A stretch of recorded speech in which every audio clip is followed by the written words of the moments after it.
Hey, it's Arrow. I'm a stream thinker. I believe in the power of now. Stream thinking is having the opportunity to give yourself permission to just write about what is going on here in the right now. Doesn't matter if it's a good thing, a bad thing, in the middle. Nobody else has to be able to relate with it. It's just exercising your stream thinking abilities. We've all got it. We all post things up on the social media all the time, and we don't really think about it. We just go and send it out. Learning how to trust your free-form writing. Here's what you got to do. It's such a simple exercise. 1 page, 10 minutes to write. Absolutely no editing. It's between you and that sheet of paper. It's going to give you plenty of time to talk about it in the end, because I believe that our best decisions are made in the right now. It is time for you to own your own leadership, the power of now. This is Stream Thinking. Today we're reading from May 31st, 2022. Living here in North Carolina for 37 years, and I'm still discovering amazing moments or complete belly flops. 2 men from the Carolinas became presidents of the United States. Now, I'm presently sitting inside Andrew Jackson State Park. He worked this land. He studied the people that helped shape the birth of a nation. Now, up the highway is the lay of land that's totally dedicated to President James Polk, who is credited for stretching this nation between 2 oceans. Like all politicians, it didn't come easy. Both leaders were known for provoking others to get what this country needed in order to grow.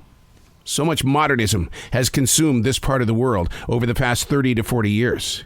Now, before moving here, in 1985, there's a lot of people that saw this part of the country, the Southeast, as being very unthinkable with poverty. There's so much history here. Too many unspoken bad times that we could all learn from. Your city, where you live, how much do you know about it?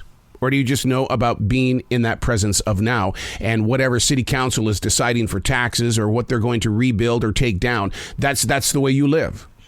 But there was something that always happened here long before you got here. This forest that I live in, right here in South Charlotte, North Carolina, where my life changed, and it wasn't overnight. It's been quite a journey.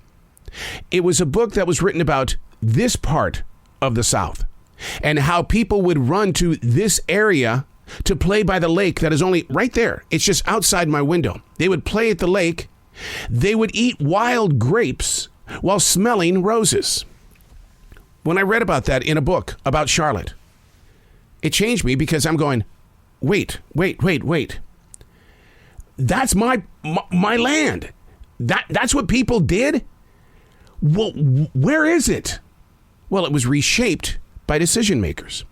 It was mowed down. Dirt was placed over the trees. Everything was cleaned out because, well, here came the people. Where are we going to put them? We're going to build houses. So in that moment, in 1997, that's when I said, I'm going to replant and replenish this forest. 1,700 trees. I had to learn the history in order to get this beauty that is outside this studio window today. Every now and then, you'll see a wild rose. I've got wild grapes right there. I'm 23 feet above the forest. Right there are the wild grapes. I don't eat them, though, because the migrating birds love to come into this forest, and they will use that as an energy boost. As for the water that flows into the lake, the stream is to my right. Knowing the history, understanding that every day there is something new to learn of the times before you got here. What can you learn from that? It's not living in the past. It's studying those like the presidents did. Study the people, grow the nation. It can happen, and it will when you start taking those steps. I'm Arrow, and that's Stream Thinking.